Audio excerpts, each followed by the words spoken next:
This is HIS 122, Test 3, Part 2 of the test review. We're starting now with questions that go into really into Chapter 30 about the chapter on political storms. Number 14, what was détente? That referred to efforts under the Nixon administration to improve relations with both the Soviet Union and China. So it was a thawing of the Cold War. It's a French term, détente. So that was an improvement in relations between China and the U.S. and between the Soviet Union and the U.S. Number 15, what was Watergate and what led to Nixon's resignation? Watergate was the June 1972 break-in by burglars of the Democratic National Headquarters at the Watergate uh, office and apartment complex in Washington, D.C. Um, this was just a few months before the election. They were attempting to plant bugs and seize information. What led to Richard Nixon's resignation is that during the investigation of Watergate and several other scandals connected to it, it became apparent that early on, just a few days after the Watergate break-in, that President Nixon had ordered efforts to interfere with the investigation into Watergate to try to keep the FBI from being involved and to put them on the wrong trail, which of course is obstruction of justice. And it would eventually lead to Nixon resigning when it was clear that he would be impeached and then be convicted. He resigned. Number 16, who won the 1976 election? That was Jimmy Carter, the Democratic governor of Georgia. He defeated Gerald Ford. Gerald Ford had become president after being named vice president after Spiro T. Agnew, Nixon's first vice president, had to resign because of bribery scandals in the state of Maryland where Agnew had been governor. And then when Nixon had resigned, Gerald Ford became the first president in American history to have not been elected either president or vice president. The Camp David Accords that occurred during the Carter administration was the effort to bring peace in the Middle East as both Israel and Egypt signed a peace agreement that greatly improved their relations. And since that time, up to this point, they have not been involved in conflict against each other. Number 17, what happened in Iran in 1979? That is when the Iranians took hostages at the American embassy. An Islamic revolution occurred in Iran in 1979. They had driven out the Shah of Iran. The Shah was sick, sought refuge in the United States, and the Iranians wanted his return, wanted the U.S. basically to turn him over, where he surely would have been executed. The Shah eventually died here in the United States, but that was a political disaster for Jimmy Carter because it made him appear weak as the Iranians held the Americans hostage for over a year and decided, even though negotiations had occurred to release the hostages, sort of as a last dig at Jimmy Carter, they made the decision to not release the hostages until after Ronald Reagan had been sworn in as president. Which leads us to the next question, number 18, as we get into the next chapter, chapter 31. Who won the election in 1980, and that was Ronald Reagan. And the New Right refers to the conservative movement. Ronald Reagan was a Republican. He'd formerly been governor of California, who wins the 1980 election in a landslide. The New Right refers to the Republican efforts to really engage in cultural war to reverse liberal trends, to suddenly make abortion a significant issue. Jerry Falwell from Lynchburg created an organization called the Moral Majority, where they start to push a conservative cultural agenda that, quite frankly, 40 some years later, we still sort of have that cultural conflict that starts with this political movement in the early 1980s. Number 19 were some of the hallmarks of Reagan's economic policies. Ronald Reagan spent substantial sums of money on American defense, as presidents had really since the conclusion of World War II, but he did so to such an extent that it really greatly increased the American debt, the amount of money that the U.S. was in the hole from a historical perspective. However, arguably, the American efforts throughout the Cold War that increased during Reagan's presidency to strengthen the American military eventually caused the Soviets to lose the Cold War because the Soviets economically could not keep up with America's efforts, and so they had no choice but to back away from their control over Eastern Europe. And so by the early 1990s, the Cold War, to a large extent, had ended. Um, what was the Iran-Contra affair? Probably there were a number of scandals during the Reagan administration, but the biggest by far was efforts by the Reagan administration to sell weapons to Iran. Iran, remember, had been our antagonist in the 1970s. We had provided support to Iraq in their war against Iran in the 1980s. And the idea from the Reagan administration was to provide weapons to the Iranians in return for money and Iranian influence over Americans being held hostage in the Middle East and especially in Lebanon, uh, and then provide that money to Contras, those anti-Marxist uh, uh, soldiers fighting in Nicaragua who had been part of the Somoza dictatorship. They were heavily involved in drug running, but they were opposed to communism and Marxism, which made them an ally to the Americans. And all this was, of course, very illegal, and it all kind of blew up in the late 1980s. I'm sorry, around 86, 87. Number 21, what led to the Persian Gulf War? That occurred in the early 1990s when Iraq invaded Kuwait. Kuwait's a small kingdom in the Middle East, but a very oil-rich kingdom.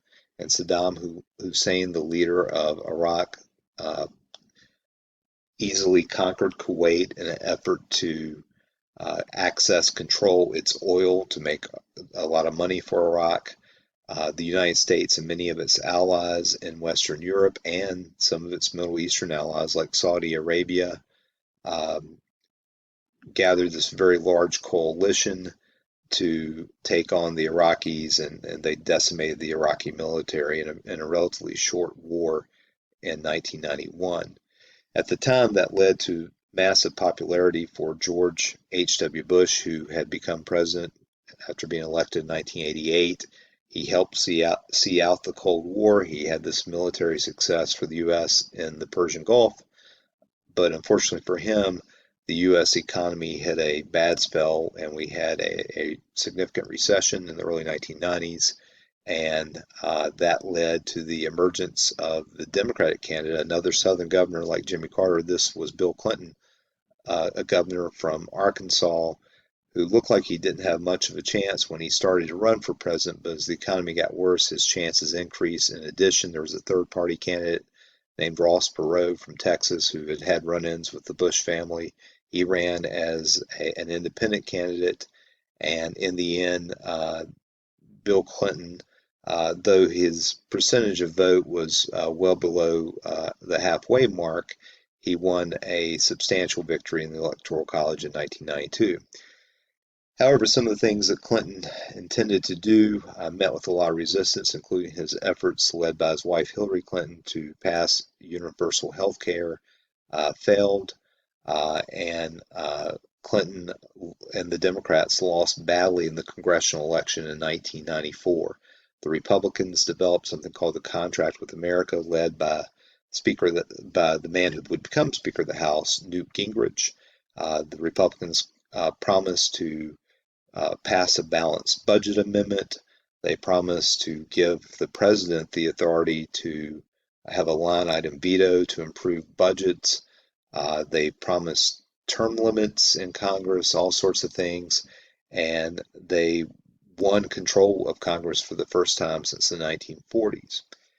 However, they chose to pursue impeachment against Bill Clinton when it was revealed that he had lied in a civil lawsuit about an affair he had had with the White House intern. So, what led to the impeachment of Bill Clinton, number 24, is the fact that Clinton had arguably committed perjury in a civil case, and that was the basis for the Republicans impeaching Clinton.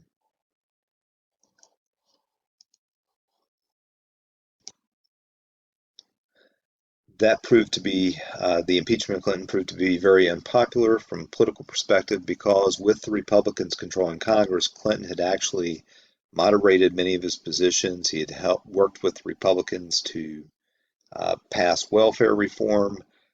Republicans had shut down government, a shutdown that was blamed almost solely on the Republicans in Congress, and that was unpopular. And as the economy was really picking up, as we started to enter the dot-com era of the American economic history, Bill Clinton was pretty popular, and so the impeachment proved to be very unpopular, and so Clinton won the 1996 election against Republican Senator Bob Dole pretty handily, and within a few years, Newt Gingrich lost, not only had the Republicans lost Congress, he lost his speakership, and so the Democrats regained control of Congress, and Clinton served his second term. One interesting fact is the work between the Democratic president and the Republican Congress led to, with the good economy, led to a period where for 4 years we had a surplus, where the U.S. government was taking in more money than it was paying out, and that helped reduce the debt under the Clinton administration with the Republican Congress, and then with the Democratic Congress the last 2 years he was in the White House. Number 25, what happened in the election of 2000, what state ultimately decided the election? It's one of arguably, it is the closest election in American history. It came down to one state. The Republican candidate was George W. Bush, who had been governor of Texas. The state was Florida, a state where his brother Jeb Bush was governor. Al Gore, who had been vice president of Clinton, was the Democratic candidate. Gore won the popular vote. He had more votes nationally than George W. Bush by about 500,000 votes. However, what occurred was that it came down to whoever won Florida would win the presidential election. The Florida with 8 million votes, it came down to just a few hundred votes. There was a lot of controversy about how some of the votes were interpreted because some of the ballots were just weird, and that created a lot of issues in and of itself. And in the end, George W. Bush wins because even though the Florida Supreme Court had ordered a subsequent recount, a second recount, to closely look at some of those ballots, the Bush team filed a lawsuit in the U.S. Supreme Court, which went to the U.S. Supreme Court, Bush v. Gore, and on that U.S. Supreme Court were 3 members who had been appointed by George W. Bush's father, George H.W. Bush, and the Supreme Court rules that Florida had to stop its recount, and George W. Bush becomes president. Interestingly enough, that election was certified by his opponent, Vice President Al Gore, who gave a speech that he disagreed with the decision of the Supreme Court, but the law was the law, and that he would abide by the decision, and even joked about it when he certified the election. A very different outcome, considering how, again, just a few hundred votes decided that election in a state in which one candidate's brother was governor, and the Supreme Court decided with appointees from one candidate's father, but yet there was a peaceful transition. There was no insurrection. There was no claims of persistent claims of fraudulent election or anything like that. And George W. Bush became president. In September 11, 2001, what occurred was the terrorist attacks on the United States carried out by the terrorist group Al Qaeda that was based at that time in Afghanistan, by their leader Osama bin Laden, who was a Saudi national who had formed Al-Qaeda in response to the number of Westerners who had been in Saudi Arabia during the Persian Gulf War. They had carried out some attacks against U.S. naval vessels in Africa.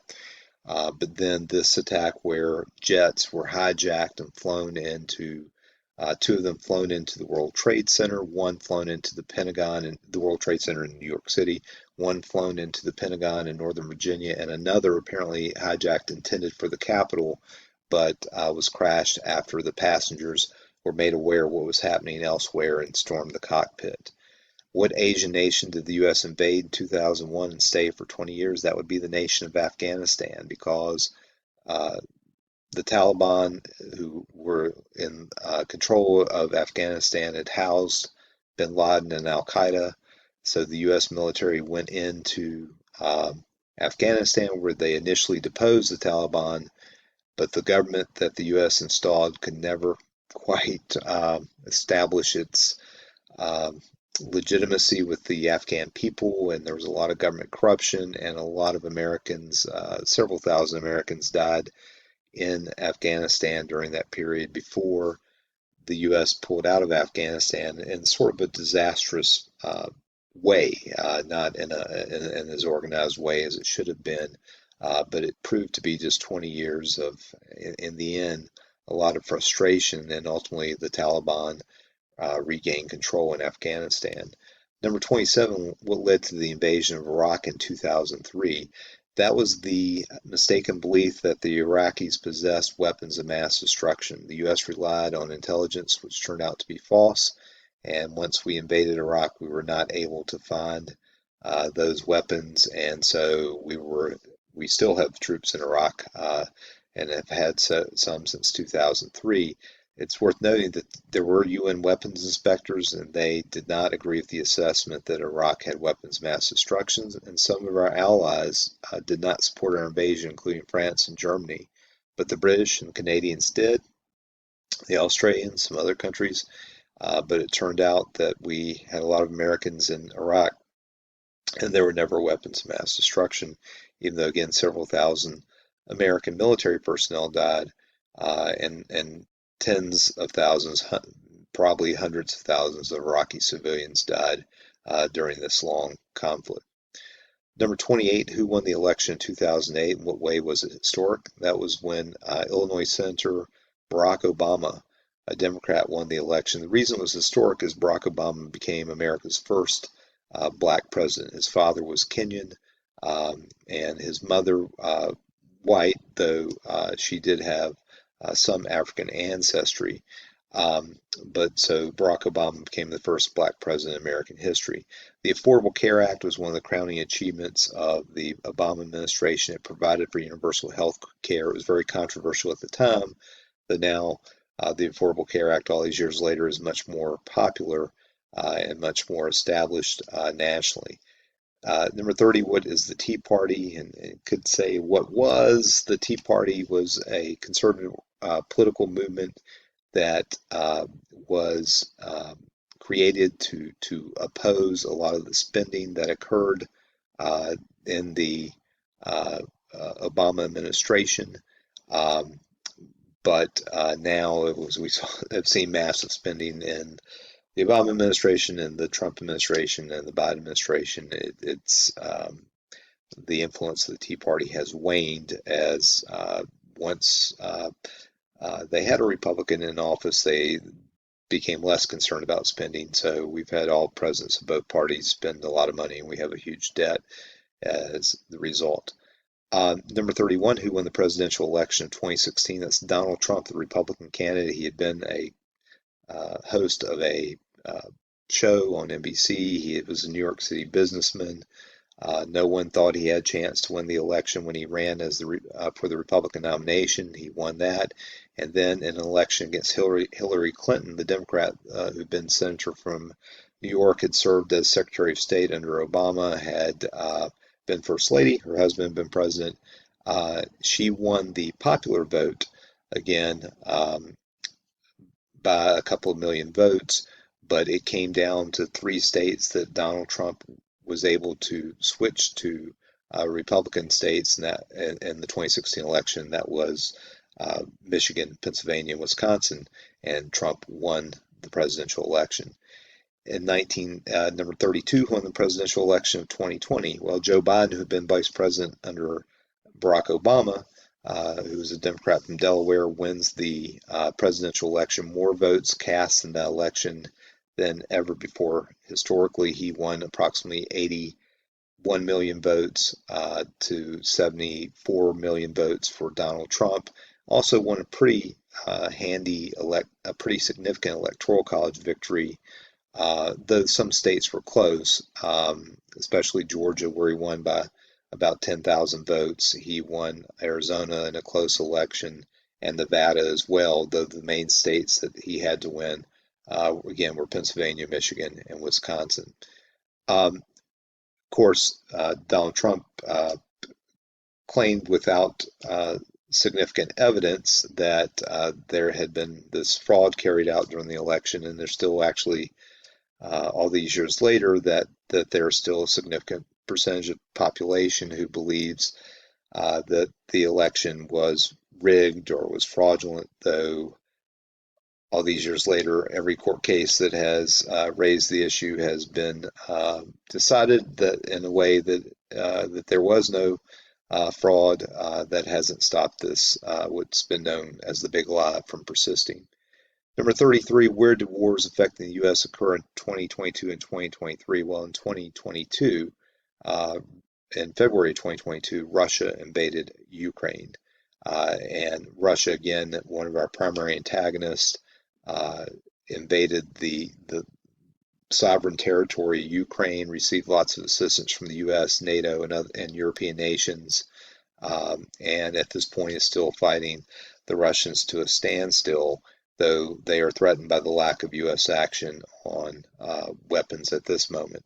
And then in 2023, Hamas, terrorist organization supported by the Iranians, carried out attacks in Israel and in October of 2023. The U.S. was quick to support Israel in its response, though now as that conflict has drug on and Israeli indiscriminate attacks against not just Hamas but Palestinian civilians has created a lot of conflict around the world, even among American allies, about continuing support for Israel. But that's the other answer. So in Ukraine in 2022 and then in Israel in 2023. So that's part 2 of the HIS 122 test review.